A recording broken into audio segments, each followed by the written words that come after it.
Hey, everybody. Welcome back to Breakfast with Bob from Challenge Daytona and the PTO 2020 Championship. My name is Bob Babbitt. We're brought to you by Captiva Spine, John Hall Chevrolet, USA Triathlon, Foundation Risk Partners, and the PTO, the Pro Triathletes Organization. Our next guest, 1990 Ironman ITU World Champion, 1995 Ironman World Champion, and then we have 95, another ITU World Champion. It's hard to keep track of all that Karen Smyers has done. How you doing, Karen? Good, very good, thanks. You are a captain of the U.S. team. I am. I'm very proud of that fact. I bet you are. And so when I look at this venue and I think back to Karen Smyers, the racer, you would have dug this. Oh, right? totally. ITU races. I am so jealous right now. Right. ITU, 70.3, Ironman folks, a swim, right? Good swim. And a hard time trial bike where it's going to be brutal. You know, I don't think people realize being in a time trial position for, upwards of an hour, 52 hours or a little over. That's going to be. It's going to be really hard. Really 20-meter draft rule. So Yeah. the bike makes a difference. Yep. And then you have to run after a hard bike. Yeah. That's Karen Smyers. Yeah, I mean, I would have loved the opportunity. I Don't don't you know how think? I would have done, but just to be here in this venue and, with a lot on the line, money-wise. $1.15 million? Yeah, exactly. Just the opportunity would have Yeah. just made me so excited. Well, and the other side of it is the top four, the top Americans potentially get to go to Collins Cup in Samarin next May. Yeah. And you and Mark Allen are involved with We're choosing scouting that out team. the competition. So they have to suck up. They have to come over and go out and buy you bagels and stuff like that and try to get a spot on I the team. haven't really signed anything yet about ethics, so I don't think anything goes. I think ethics do not matter. So how does that, in terms of the Collins Cup, talk a little bit about that and how that works. Yeah, so the majority of the team is chosen by the rankings, Okay. but there is room for wild cards, and that's where the captains will Have choices. Yeah, we're not the sole choosers. There's Right. a kind of committee, Right. but we will have input, and so we will be able to take into account. I mean, it's a hard. It's been a hard year, right? So, Right. rankings-wise, not everybody's had an opportunity to race, and not everybody could get to this race, although it's an incredible field.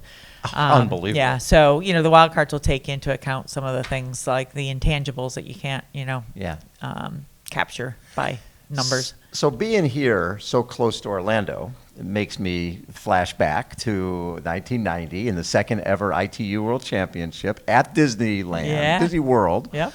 And that day going into the race, I don't think a lot of people were thinking Karen Smyers is going to come away as the world champion. No, me included.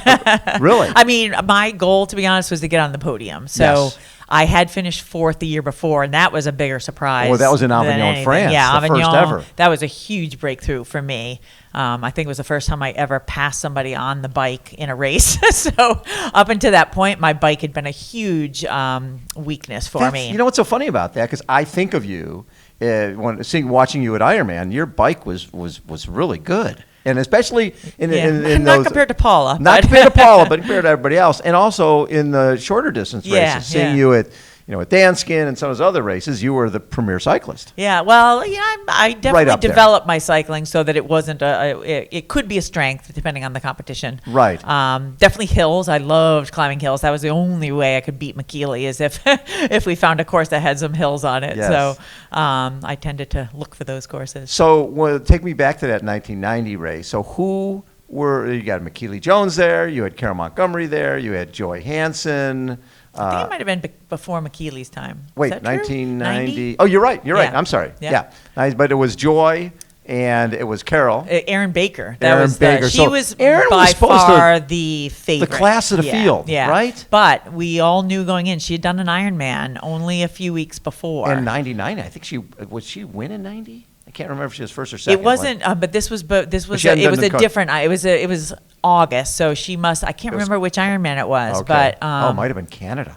well, Canada. No, it wouldn't have been Canada. I don't think that would have been too. Yeah. Yeah, I'm not sure, but Yeah. we knew that she might have tired legs, and really, that was at least in my mind, that was sort of she the was only head and way I would shoulders. have a prayer. She was head and shoulders in terms of Yes, yeah. if you guys were all looking at who's the best. Like here, Yeah. people are going Alistair Brown. Right. Erin Baker was the Yep. person then. Yes, Yeah. for sure. And she, as expected, she did take the lead on the bike and had a good minute or so gap on the rest of us. And but I came off the bike. I finally rode well enough to get off in second place. So Right. I started the run in second, and I was pretty psyched. And Right. because I was like, oh yeah, the podium, that's where it's at, you know. Yeah, yeah. And I knew my running was strong, and so as I was running along, I was already like figuring out what I was going to wear on the podium, you know.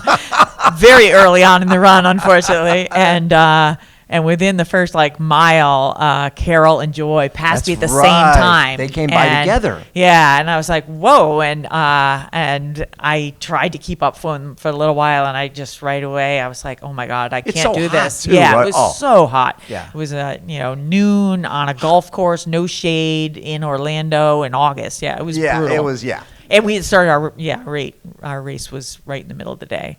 And so I held on for a little while, and then I just started to fall back, and it just put me in a funk, Yeah. you know. I was Yeah, yeah, yeah. really mad at myself. I'm like, fourth again, that stinks, you know, and not really. Oh, yeah, because having Erin's up there, and yeah, then those two are together. Exactly. And then you're in so fourth. I went You're from in no man's second land. to off the podium like that. Oh. Yeah.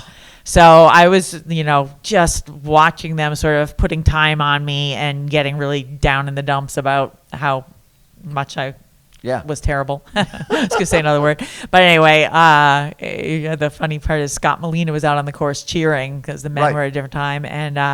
And he cheered for me as I ran by. And I must have given him this look like, Yeah. it's so hot out here and I'm terrible, you know. And he's like, Garen, you got to want it. And it was a comment that just stuck. yeah, it just You kind of gotta cut through want my it. my negativity and was like, oh my God, second and pity. third are right Don't there. mess up yeah. my pity party. Exactly. I'm feeling yeah. bad I'm like, here. yeah, I just want to go back to Boston in my cold weather. You know? Yeah. But anyway, it was sort of just the thing I needed to turn it around, and was able to gradually reel those guys back in. And Erin did finally succumb to her Ironman leg, so she had faltered a little bit on the run. So Joy and Carol had caught her. passed Erin, and I found myself passing her. I think I was so concentrating on them, it actually shocked me. I was like, oh, wait, I'm passing Erin, you know? Wow, and, yeah. but I was so focused on catching them that it barely registered. But, with a half mile to go, I pulled up next to Carol and Joy, and I didn't wait around. I just started to kind of charge by them since I had the momentum. And I remember Carol turning to Joy and saying, Karen's back. So I'm sure they were thinking, okay, Yeah, once you we're pass here. someone- We got first and second. Yeah. I got it in the bag. Let's get composed. and Yeah, get they ready were for the checking each sprint. other out. Right, Yeah, right. yeah. And wait, Karen's here? Yeah. I totally took them a little bit by surprise, and I kind of surged by them, I think, before they had time to sort of react, because I would never bet on myself in a sprint against Carol Montgomery, ever. No. She made the Olympics in triathlon and running. Yeah, exactly. And so, I just feel like I just timed it perfectly in some ways, and sprinted to the finish and high-five Mickey Mouse. Yeah, I saw that. And so how far from the finish did you catch them? It had to have been about a half mile. I was going to say, it wasn't much at all. Yeah, yep. That is so cool. Yeah. And then, finishing first at Disneyland, Yeah, right, or yeah. Disney World, and just the... And Dave McGilvery was my manager, Yes. and he was, at the finish line, he was the race director for the race, too. So it was a really cool Well, moment. it's the first time we'd had an IT World Championship in the States. Yep. And it was the second ever one, so the sport was still, we were still Oh, for growing. sure. We were In right. our It was still infancy, a small yeah. little thing at that Yeah. point. How did that change things for you? Was there a lot of media outside? Did you get more media in Boston after winning a world championship, or did people even know what the hell it was? Yeah, you know what? It didn't. Ironman still got a lot more attention. It did, just right? wasn't like televised on a Right. nationally broadcast or anything. Yeah. There was no social media to like pump it up even within the sport. So it didn't. Within my outside of the sport, it did not get much No. attention Yeah. at all. Yeah, so it was funny. Yeah, I got much more attention for some of my accidents and calamities than I ever did for actually winning races. So that's the way it works You mean like sometimes. storm windows and things like that? Trucks, and and cancer, and all that and- stuff. Yeah. Yeah, but what I tell people all the time, 'cause my concern, a lot of these guys are doing, 4, 5, 6 Ironman races a year, trying to qualify to get to Kona. And I'm like, back in the day, Karen Smyers, Natasha Bodman, Luke Van Leerden, because they were basically major on the world scene, they were invited over. Correct? You didn't? Did you have to qualify? I actually, did Mike you? Pig and I both were represented by Dave McGilvery, Yeah. and what happened was when my husband qualified, because I had a bunch of friends on my Yes. training club, plus my husband and my sister, that all decided to qualify at a local race, the Bay State Triathlon. Right. And back then you could qualify at shorter distances. There was an Olympic, right? Yeah, it was a little longer, Okay. similar to this distance, Okay, actually, okay. at the Daytona race. About a 3-hour for the pros. And so all of a sudden I realized that all my friends were going, I want to race, but I Right. was a pro, so there was no qualifying for me at that race. So I asked Dave, like, how can I get a Hawaii slot? And Dave Yates, I think, was in charge back then. And he's like, oh, well, let's see. Mike Pig also wants to get a spot. So we're going to put up 2 spots at Chicago. So tell them to go win that, and then they can get their spots. It's Olympic distance. Yeah, Olympic distance race, and he just added the slots. And and to be honest, they would get turned down. Like, there could be spots, and no pros would want them. It would go down 3-4 places sometimes. So I think it wasn't as yeah. competitive. Like, people weren't resentful of the fact that No. that they just threw them out there. Yeah. And to be honest, I didn't win in Chicago. I think McKeely did, and she's like, I don't want it. You can have can it. Well, see, and that's the thing that I don't think people realize either. Back in the era of, we had the Danskin Series, the United States Triathlon Series, I remember Melina was like, well, why don't you do Ironman? And he goes, well, it's really a crappy way to spend a day.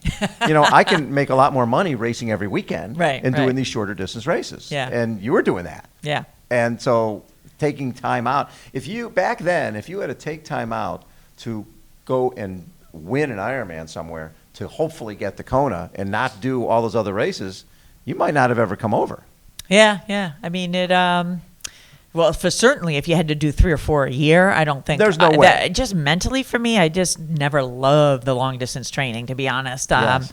I like the short, fast stuff more. Yes. And I like to have time to sit down and have a few meals during the day and not constantly be out on why I my think bike all day. This is perfect. Yeah. This is I love this perfect distance. Yeah. right? Yeah. 50, It's- 11-ish, 1.2, pure. I couldn't be more excited. Yeah, it's to such watch a something. great cross to Yeah. have the ITU people racing against Yeah. the long distance, and it's going to be fascinating the way it because the being in an aero position for that long. People don't. Yeah, some of the the ITU guys ITUs who are have not who as had a used bike to that. for 3 weeks with Yeah. TT bars on Yeah. it are like, Yeah. oh, I rode around a couple times. It was all right. It's funny, the people that are very disciplined about their indoor riding, about being on their aero bars Yeah. while they're indoor, which I'm not. I'm Yeah. obviously not training for anything right now, but. It's a thing that you have to remind yourself, like, oh yeah, I've got. When you're outside, it's just sort of natural because you feel the wind in Sure. your face. But when you're indoors, you sort of forget that. Oh yeah, I should be in aero because that's how I have to race. Yeah, So it's going to be interesting to see, how much that affects people. I know for me personally, like flat courses. I'm just like, God, get me to a hill just so I can sit up for a while and change Right. muscle groups and stretch my back and just have change. So it's gonna be It's gonna be fun. yeah. The best part is we can have a beverage and watch them. That's right. And what a venue to watch! Oh, huh? it's just the best. Yeah. The best You ever. can see them every lap and look at how Yeah. things are. The 20-meter draft whirl is going to be key. It's really going to question. allow some of the swimmers that maybe back. not be in touch, Yeah. to make their way through the field. I hope. It'd be fun. Yeah. Karen, always a pleasure to Yeah. catch up with you. Yeah, thank I'm you for bummed having me. I'm bummed we didn't get to hang out in Kona or at Boston. Yeah. I usually see you at the top of that hill Right, near your right. house. Yep. But next year. Yeah, but I'm so thankful we had the opportunity to catch up with everybody. I love it. At least one race this year. Karen Smyers has been our guest, everybody. Again, Breakfast with Bob from Challenge Daytona in the PTO 2020 Championship. Thanks, everybody, for tuning in. And don't miss the race. It's going to be one of the greatest races of all time. Until next time, see ya.